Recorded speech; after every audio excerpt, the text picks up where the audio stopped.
두 번째 가볼까요? 애통하는 자가 복이 있대요. 애통의 의미는 방금 읽었던 그 위에 읽었던 이사야 61장의 마음이 상한 자와 같은 의미예요. 말 그대로 슬퍼하는 것을 말합니다. 이 슬픔이 회개의 슬픔, 즉 죄를 인정하며 슬프이 우는 것을 의미하는 거고요. 하나님을 갈망해서 우는 것. 이게 바로 슬픔이에요. 이 가난한 심령과 연결해 보면 2번 가난한 심령과 애통인데요. 가난한 심령이 있어야만 애통하는 것이 가능해집니다. 가난한 심령은 자기가 하나님이 없으면 살 수 없음을 고백하는 거예요. 인정하는 거죠. 애통은요, 그래서 슬피 우는 거예요. 자기가 가난한 심령인 걸 알지 못하면 통회할 수 없어요. 자기가 하나님에게서 얼만큼 멀어져 있는 죄인인지를 알지 못하면 통회할 수 없어요. 가난해서 그래서 우는 거예요. 하나님을 향해 울부짖는 거. 아까 어린아이 말씀드렸지만 어린아이처럼 떼쓰고 우는 거예요. 그게 여러분 통회입니다. 그러니까 결국 가난한 심령이 있어야만 애통으로 나갈 수 있는 거예요. 단순하게 그냥 삶의 문제 때문에 우는 것을 말하는 게 아니고 하나님 앞에서 우는 것을 말하는 거예요. 그런데 이 우는 사람에게 주신 축복이 뭐예요? 저희가 위로를 받을 것입니다. 근데 여러분, 이 위로라고 하는 것은요, 아, 네가 힘들구나 라고 하는 고통을 알아주는 단계도 위로라고 할 수 있어요. 또 토닥이면서 안아주고 이렇게 하는 것도 위로일 수 있어요. 근데 나아가서는 그 문제를 해결해 주는 게 진짜 위로일 수 있는 거예요. 아파요 하면 아픔을 제거해 주는 게 그에게는 큰 위로가 되겠죠. 문제를 해결해 주는 거예요. 그렇다면 여러분, 이 죄의 문제나 영적인 가난의 문제나 이런 걸로 우는 사람들에게 하나님이 줄 수 있는 진정한 위로는 뭘까요? 네, 이걸 해결해 주는 거예요. 그래서 여러분, 진정한 위로, 첫 번째, 죄로 인해서 우는 사람들에게 주시는 건 죄사함의 은총을 주시는 거예요. 하나님밖에 줄 수 없어요. 하나님 나라를 갈망하며 우는 자에게는 아까 가난한 심령이 약속했던 하나님의 나라를 그들에게 선물로 주시는 거예요. 가난한 심령 때문에 하나님께 나아가 울부짖어요. 날마다 하나님, 난 죄인이에요. 울면서 기도하는 자기가 죄인됨을 고백하며 울부짖는 그에게 하나님 허락하시는 위로는 뭘까요? 죄사함의 은총이에요. 나는 하나님께 많은 걸 드리고 있어요. 가난하지 않은 그런 영적인 부자의 마음을 가지고 하나님께 기도하는 자에게는 그가 울지 않으니까 하나님께서 위로하지 않죠. 죄를 고백하지 않으니까 죄사함의 은혜가 없어요. 가난한 마음으로 구하니까 하나님이 채우심이 없어요. 그러니까 울부짖는 자들에게 하나님께서 위로하신다고 하는 것은 바로 그들이 경험하고 있는 이런 영적인 그런 아픔들을 다 해결해 주시고 죄를 사해서 하나님 나라 백성 되게 하신 놀라운 은혜가 있다는 거예요. 그러니까 그 사람들에게 말씀하는 거예요. 너희가 울고 있느냐? 너희가 위로를 받을 것이다. 근데 그 위로는 그냥 마음을 토닥이는 정도가 아니고 우리의 힘으로 얻을 수 없는 진짜 하나님만 주실 수 있는 진정한 위로를 주시겠다고 하는 약속의 말씀인 줄로 믿습니다. 네, 그럼 세 번째, 온유한 자 가보겠습니다.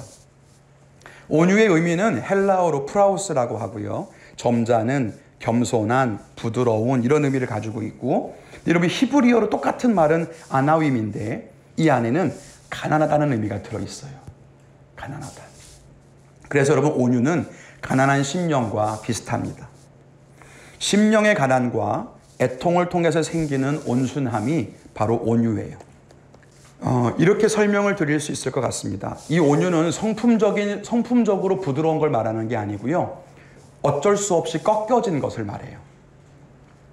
그래서 이걸 가장 잘 표현하는 말이 곱비예요. 온유를 신학자들은 곱비로 설명을 굉장히 많이 해요. 야생마 같은 기질이 있어요. 막 자기 마음대로 뛰어노는 걸 좋아해. 그런데 여러분, 야생마를 길들이면 어떻게 되죠? 그때부터는 곱비가 쥐어지는 대로 움직여요. 곱비를 일로 틀면 왼쪽으로 가고, 곱비를 이쪽으로 틀면 오른쪽으로 가고, 곱비를 당기면 멈추고. 그의 안에 태생부터 부드러움이 있었나요? 그렇지 않았어요. 길들여진 거잖아요. 그 곱비에 길들여진 거고, 이걸 온유라고 해요. 그런데 이게 왜 가난과 연결이 되느냐? 아까 여러분, 가난한 심령의 특징이 뭐라 그랬어요? 내가 할 수 있는 것이 아무것도 없고, 내가 가진 것이 아무것도 없고, 난 무기력하고, 난 능력이 없어라고 주저앉아 있는 그 사람은 강한 사람이 시키는 대로밖에 할 수 없는, 그게 온유예요. 이해되시죠? 소장농은 밭주인이 시키는 대로밖에 할 수 없어요. 갖다가 대들었다가는 그거 있는 것마저도 빼앗기거나 더 어려움을 당하게 될 테니까 어쩔 수 없이 굽실거리게 되죠. 그걸 온유라고 해요. 우리가 알고 있는 부드러움과 달라요. 그러니까 되게 남들을 되게 부드럽게 대하고 친절한 걸 온유라고 하는 게 아니라 내가 가난한 심령이고 할 수 있는 게 없어서 온유에, 그러니까 그 굴복하게 되는 거. 그래서 여러분, 이 온유는 두 가지의 방향이 있는데, 하나는 하나님에 대한 방향이에요. 하나님께 모든 것을 다 맡기고 하나님의 처분에 따르는 거예요. 이해가 되십니까? 왜 따라야 되죠? 내가 할 수 있는 게 없으니까요. 내가 결정할 수 있는 지혜가 없으니까요. 그 길을 걸어갈 힘이 없으니까요. 하나님이 하라는 대로 하는 거예요. 하나님께 대한 온유입니다. 그래서 하나님의 처분에 다 맡겨요. 네, 알겠습니다. 너 이거 해라. 예, 알겠습니다. 그만해라. 예, 알겠습니다. 이게 하나님께 대한 온유입니다.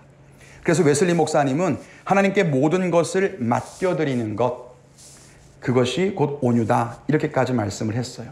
근데 여러분, 여기까지는 제가 아주 은혜롭게 강의안을 준비하다가 그 다음 페이지를 준비하면서 시간이 한참 걸렸어요. 도저히 못 나가겠는 거예요. 그게 뭐냐면 타인에 대한 온유예요. 아니, 왜요? 아니, 내가 뭐가 모자라서 타인에게 온유해야 됩니까? 내가 하나님이라면 내가 온유할 수 있죠. 하나님은 내 왕이시고 나는 가난한 심령이 있는 사람이니까 당연히 하나님이야, 제가 순종하죠. 그랬는데 마틴 로이드 존스 목사님이 뭐라고 얘기를 했느냐, 다른 사람들이 나에 대해 똑같이 말하는 것을 허용할 수 있어야만 온유다. 무슨 말이냐면, 내가 하나님께 나가서 하나님, 전 죄인이에요, 고백했어요. 옆에 사람이 저한테 와요. 너 죄인이지? 내가 왜 죄인이야? 라고 하면 거짓말이잖아요.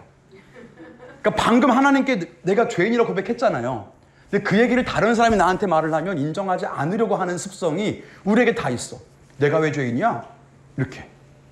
하나님, 제가 이웃에게 참 잘못한 게 많아요. 옆에 사람이 그 얘기를 듣고, 맞아, 너 잘못했어. 내가 언제? 네가 먼저 그랬지? 이렇게 대드는 건 방금 전에 하나님께 고백했던 내용과 정반대, 위선적인 모습으로 두 가지 모습을 살아가는 거죠. 그렇다면 그건 온유가 아니라는 거예요. 이 얘기를 쓰면서, 강의안을 쓰면서 이 한 단어를 쓰는데 그렇게 진도가 안 나가는 거예요. 용납하기가 싫은 거죠. 뺄까 이거? 우리 성도님들도 불편할 것 같은데 그냥 빼고 하나님에 대한 신앙의 이야기만 할까? 이런 생각이 드는 거예요. 근데 아무리 묵상을 해봐도 맞아요. 제가 왜 온유하지 못할까 생각해 보니까 하나님께 대해서는 온유하려고 애쓰는 것 같은데 사람에 대해서는 안 되는 거예요. 그래서 항상 넘어져. 여러분, 하나님과 타인에 대해서 둘 다 온유할 수 있기를 주님의 이름으로 축원을 드립니다. 옆에 사람이 여러분에 대해서 뭐라고 말씀하시든지, 우리 담임 목사님 지난번 설교 시간에 그 말씀하셨잖아요. 사람들이 목사님에 대해서 욕하면 그 정도로만 봐줘도 감사하다고. 그 말이 맞는 것 같아요. 근데 여러분, 이게 왜 중요하냐면, 하나님과 타인에 대해서 온유한 것이 왜 중요하냐면 바로 그 다음에 이어지는 축복 때문이에요. 여기 가니까 이해가 되는 거예요. 여러분, 온유한 사람이 얻는 축복이 뭐예요? 그들이 땅을 기업으로 받는데요. 땅을. 여러분, 세상의 원칙은 뭐예요? 강한 자가 원하는 것을 얻고 부드럽게 대하는 사람들은 다 빼앗기는 것이 세상의 원칙입니다. 그러다 보니까 세상을 살아갈 때에는 온유하지 말라고 가르치는 게 정답이에요. 여러분, 자녀들에게 너 다 뺏기고 살아도 그렇게 살아라 라고 하십니까? 아니죠. 남의 것을 뺏어라고 가르치지는 않지만 뺏기지 말고 너 스스로를 지킬 만큼은 돼야 되지 않겠냐라고 하는 게 여러분 마음이시죠. 저도 저희 아이 태권도 가르칠 때 그랬어요.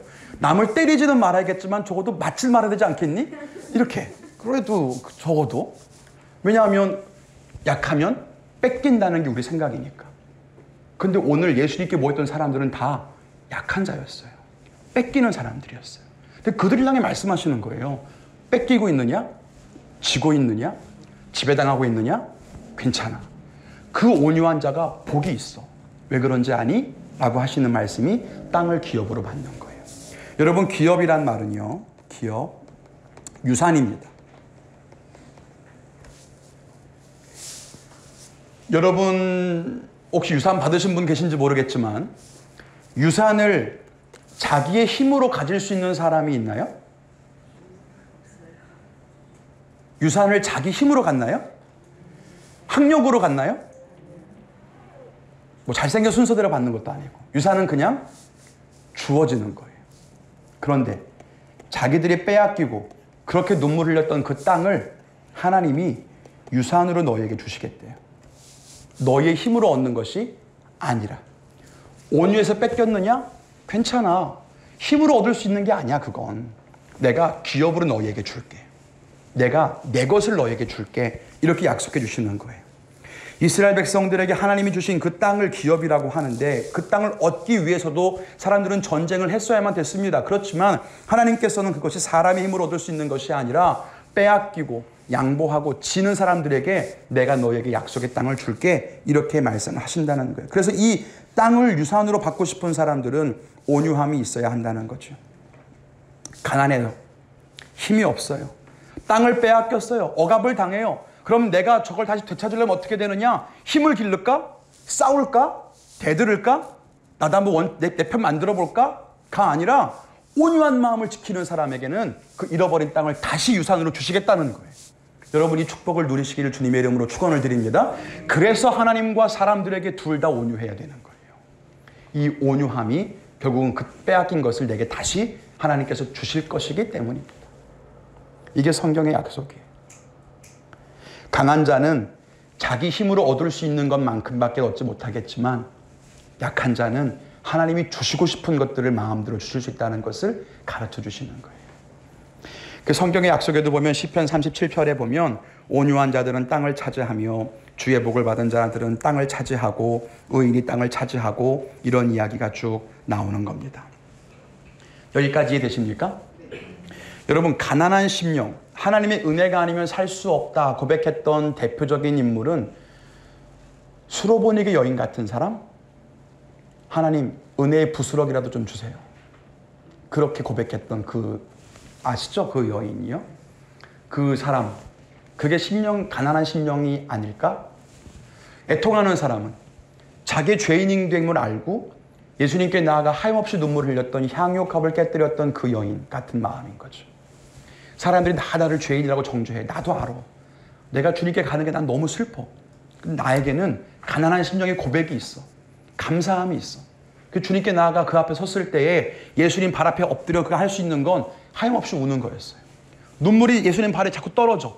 그게 너무 죄송해. 그 어떻게 해요? 머리카락으로 눈물을 닦아요. 머리카락으로. 이렇게. 향유값 부어드리고. 여러분 이 온유한 사람의 대표적인 인물은 우리 속회 때 했지만 이삭 같은 사람인 거죠. 우물을 파요. 사람들에서 뺏어가요. 야, 그거 내 거야. 내 땅에 있는 거니까 다 내놔. 그러면 어떻게 해요? 여러분 이삭도 거부였어요. 거느리는 군사도 많았을 겁니다. 싸웠어요? 아니에요. 주고 떠나요. 그러냐? 그래 그러면 내가 딴 데 가지 뭐. 우물 팝니다. 거기는 우물도 없었어요. 아버지 때 쓰던 우물 다 흙으로 메워놨잖아요. 여러분 메운 우물을 다시 판다는 건 쉬운 거 아닙니다. 근데 그걸 다시 흙을 팠을 때 놀랍게 다시 물이 터져 나오죠. 그럼 또 와서 또 뺏어요. 그럼 어떻게 해요? 또 주고 가요. 마지막 갔더니 거긴 더 이상 사람들이 와서 빼앗지 않는 큰 우물을 만나게 되죠. 그게 르호봇이었어요. 다툼이 없는 큰 우물이요. 이전보다 훨씬 더 풍요롭고 이전보다 훨씬 더 풍성했던 그런 은혜를 만나게 되는 거예요. 온유했더니 더 좋은 것을 주시는 거예요. 만약에 이삭이 힘으로 그 첫 번째 우물을 지켰다면 그는 그 우물에 만족했을 거예요. 르호봇은 못 만났을 거예요. 그런데 내 힘으로 파는 게 아니라 하나님이 터뜨리시는 우물의 축복을 이삭은 만나게 되는 거죠. 여러분 이런 은총을 만나게 되시기를 주님의 이름으로 축원을 드립니다.